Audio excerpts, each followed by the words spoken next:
Welcome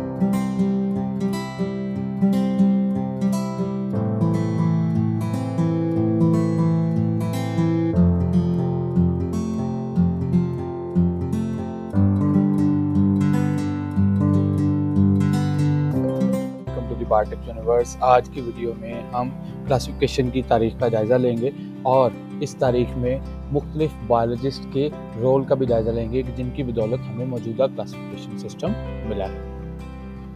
हम जानते हैं कि हमारे पूरा ज़मीन पर जानदारों की लाखों स्पीशीज़ मौजूद हैं और हमने इन तमाम स्पीशीज़ को स्टडी करने के लिए 5 मुख्तलिफ ग्रुप्स में तकसीम किया और इन ग्रुप्स को हम किंगडम्स के नाम से जानते हैं।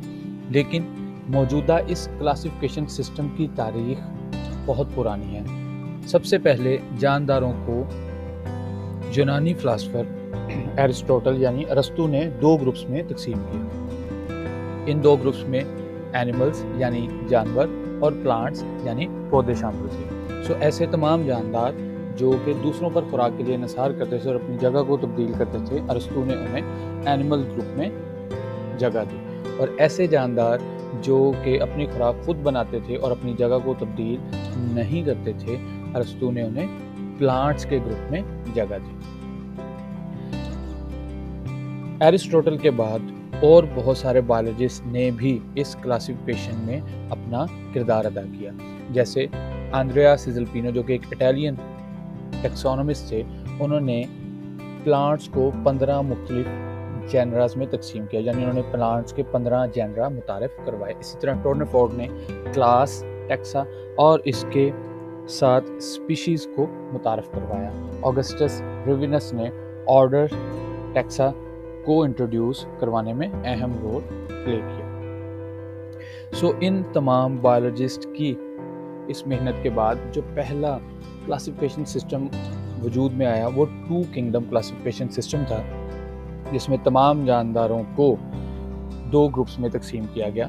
प्लांटी यानी ऐसे जानदार जो कि अपनी खुराक खुद बना सकते हैं, यानी वो ऑटोट्रॉफ्स थे, उनको किंगडम प्लांटी में, और ऐसे जानदार जो कि दूसरों पर इंहिसार करते थे अपनी खुराक के लिए, उनको किंगडम एनिमेलिया में जगह दी गई। लेकिन कुछ टेक्सोनोमिस्ट जो हैं उनके ख्याल से ये सिस्टम नाकाबिले अमल था, क्योंकि चंद ऑर्गेनिज्म जो हैं जैसे यूग्लिना वो ऐसे थे, उनके अंदर प्लांट्स और एनिमल लाइक्स दोनों करैक्टर्स मौजूद थे। अगर हम यूग्लिना की ही बात करें तो इसके अंदर क्लोरोफिल मौजूद होता है जो कि इसको प्लांट्स के साथ रिजेम्बलेंस देता है, लेकिन यूग्लिना में सेल वॉल मौजूद नहीं होती जैसा कि एनिमल्स के अंदर मौजूद होती है। इस तरह के कुछ लिविंग ऑर्गेनिजम्स की वजह से टेक्सोनोमिस्ट जो हैं वो तज़ब्ज़ुब का शिकार हुए और इस किंगडम सिस्टम को अनवर्केबल करार दिया। 2 किंगडम सिस्टम जो है, जब इसको नाकाबिले अमल पाया गया तो फिर कोशिशें शुरू हुई कि हम बेहतर किंगडम सिस्टम को मुतारफ़ करवाएं। हमारे पास 3 किंगडम सिस्टम जो है वो पहुंचा। 3 किंगडम सिस्टम को डिवाइस करने में अहम रोल अर्नस्ट हैकल का था, जिन्होंने 1866 में एक तीसरा किंगडम प्रोटिस्टा के नाम से मुतारफ़ करवाया। और ऐसे तमाम जानदार जो कि मुकम्मल तौर पे एनिमल्स और प्लांट्स में फिट नहीं होते थे, उनको किंगडम प्रोटिस्टा में जगह दी। लेकिन यहाँ पे फंजाई ऑर्गेनिज्म जो हैं, इनकी प्लेसमेंट जो है उसकी वजह से इस सिस्टम को भी मानने से इनकार किया गया, क्योंकि फंजाई जो हैं इनको किंगडम प्लांटी में जो है वो इंक्लूड किया गया था, जबकि फंजाई जो हैं इनकी सेल वॉल तो होती है, लेकिन फंजाई की सेल वॉल में काइटन मौजूद होता है, जबकि प्लांटी की सेल वॉल में सेलुलोज मौजूद होता है। इसी तरह फंजाई अब्सॉर्प्टिव हीटरोट्रॉफ्स हैं, जबकि प्लांट्स ऑटोट्रॉफ्स हैं।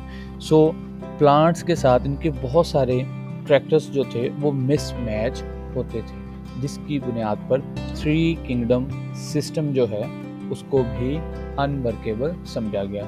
और इसके साथ साथ अभी तक जो सेल्स थे उनकी भी division on the basis of the presence of nucleus नहीं की गई थी, यानी प्रोकैरियोट्स और यूकैरियोट्स में कोई भी डिफरेंस जो है यहाँ तक क्लियर नहीं किया गया था। सो थ्री किंगडम सिस्टम जो है इसको भी नाकाबिले अमल पाया गया।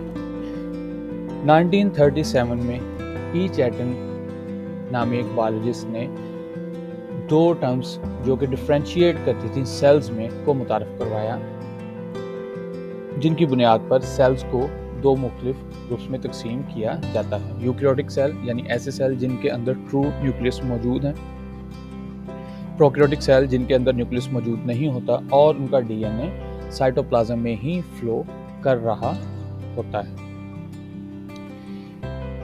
इस डिवीजन के बाद हमारे पास मौजूदा किंगडम सिस्टम यानी 5 किंगडम सिस्टम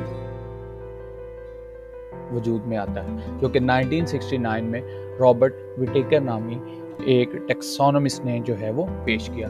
और इस किंगडम सिस्टम की बुनियाद उन्होंने दो चीज़ों पर रखी, यानी सेल्स जो हैं वो किस तरह से ऑर्गेनाइज करते हैं, हमारे पास मौजूद ऑर्गेनिजम्स में सेलुलर ऑर्गेनाइजेशन किस लेवल की है, और वो लिविंग ऑर्गेनिज्म जो हैं उनका मोड ऑफ न्यूट्रिशन क्या है, यानी वो खुराक हासिल किस ज़राए से करते हैं। सो इस बुनियाद पे तमाम जानदारों को 5 मुख्तलिफ किंगडम्स में डिवाइड किया गया, जिसमें पहला किंगडम मोनेरा है। किंगडम मोनेरा में ऐसे जानदारों को शामिल किया गया जो कि प्रोकैरियोटिक थे, यानी उनके अंदर न्यूक्लियस मौजूद नहीं था। इस किंगडम में मौजूद तमाम के तमाम जानदार जो हैं वो यूनिसेलुलर थे, लेकिन वो इकट्ठे मिलके चेन्स, क्लस्टर्स यानी गुच्छे और कॉलोनीज डेवलप कर सकते थे। मोनेरा में मौजूद जानदार ज़्यादातर हेटेरोट्रॉफिक होते हैं, यानी वो अपनी खुराक के लिए दूसरों पर इन्हिसार करते हैं, लेकिन कुछ ऐसे जानदार या कुछ ऐसे बैक्टीरिया भी मौजूद हैं जिनके पास क्लोरोफिल मौजूद होता है और वो ऑटोट्रॉफ्स हैं। इसी तरह मोनेरा में मौजूद ऑर्गेनिजम्स की सेल वॉल जो है वो पेप्टिडोग्लाइकेन से मिलके बनती है।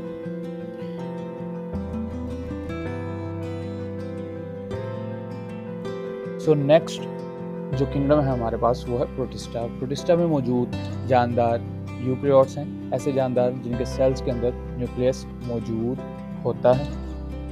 प्रोटिस्ट में ज़्यादातर जानदार जो हैं वो यूनिसेलुलर हैं, लेकिन कुछ सिंपल मल्टीसेलुलर जानदारों को भी इस ग्रुप में जो है वो रखा गया है। रिजेम्बलेंस की बुनियाद पर प्रोटिस्ट के 3 ग्रुप्स जो हैं वो बनाए जाते हैं। इसमें फर्स्ट अलगी है जो कि प्लांट्स के साथ रिजेंबल करते हैं, इनकी मुशाबहत पौधों के साथ बहुत ज़्यादा है क्योंकि इनके अंदर क्लोरोफिल मौजूद होता है और ये फोटोसिंथेसाइज करते हैं। इसके अलावा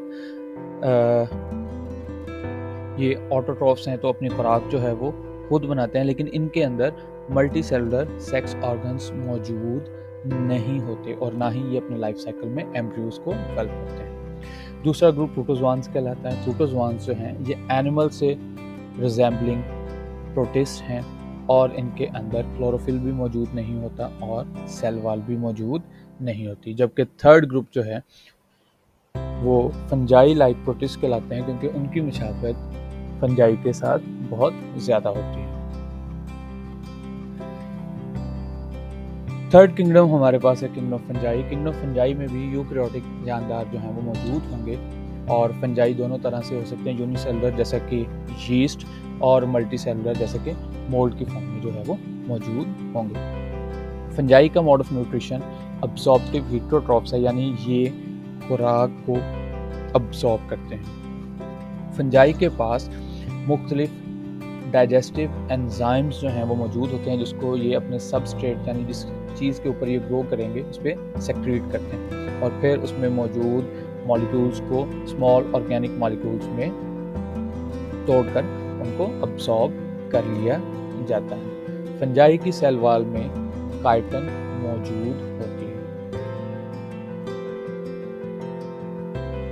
फोर्थ किंगडम हमारा किंगडम प्लांटी है। किंगडम प्लांटी के अंदर यूकैरियोटिक मल्टी सेलुलर ऑटोट्रॉफिक जानदार मौजूद होते हैं, यानी ऐसे जानदार जिनमें सेल्स बहुत ज़्यादा मिकदार में मौजूद हैं और उन सेल्स के अंदर न्यूक्लियस भी मौजूद होता है और ये फोटोसिंथेसाइज करते हैं, यानी सूरज की रोशनी को इस्तेमाल करके अपनी खुराक को तैयार करते हैं। प्लांट्स के अंदर मल्टीसेलुलर सेक्स ऑर्गन्स मौजूद होते हैं और ये अपने लाइफ साइकिल में एम्ब्रियोज को भी डेवलप करते हैं। प्लांट्स अपनी सेल वॉल के अंदर सेलुलोज भी रखते हैं जो कि इनकी सेल वॉल का स्ट्रक्चरल कंपोनेंट है। और हमारा लास्ट किंगडम एनिमेलिया है, जिसमें यूकैरियोटिक मल्टी सेलुलर मगर हेटेरोट्रॉफिक जानदार हैं, यानी जो दूसरों से जो है वो खुराक हासिल करते हैं, दूसरों पे इंहिसार करते हैं अपनी खुराक के लिए और इंजेस्टिव मोड से यानी खुराक को निगलते हैं। एनिमल्स में सेल वॉल मौजूद नहीं होती और ये लोकोमोशन यानी अपनी जगह को तब्दील करते हैं।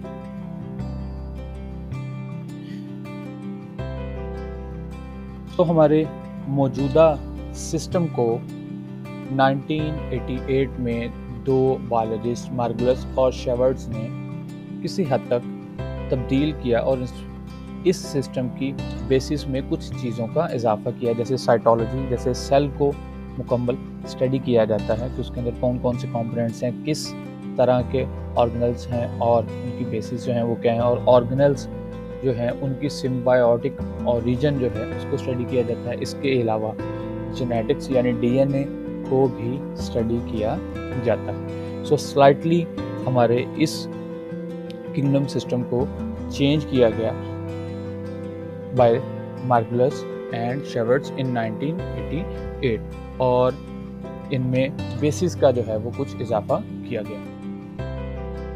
तो मौजूदा 5 किंगडम सिस्टम का एक ओवरव्यू आपके सामने है, जिसमें 5 किंगडम्स जो हैं वही 5 किंगडम्स जो कि हमें रॉबर्ट विटेकर ने जो है वो दिए थे वो मौजूद हैं, जिसमें मोनेरा, प्रोटिस्टा, प्लांट्स, एनिमल्स और फंजाई शामिल हैं। और ये ट्री इनकी डेवलपमेंट के मुतालिक भी हमें जो है वो हिंट देता है। जैसे कि मोनेरा बिल्कुल बेस पे मौजूद हैं, तो बायोलॉजिस्ट ख्याल करते हैं कि लाइफ जो है वो प्रोकैरियोटिक यूनिसेलुलर ऑर्गेनिज्म से जो है वो स्टार्ट हुई और प्रोटिस्ट इनसे डेवलप हुए हैं। और फिर चूंकि प्रोटिस्ट के अंदर प्लांट लाइक, एनिमल लाइक और फंजाई लाइक ऑर्गेनिजम्स हमें मिलते हैं, सो ये प्रोटिस्ट बेस हैं प्लांट्स, एनिमल्स और फंजाई की डेवलपमेंट की।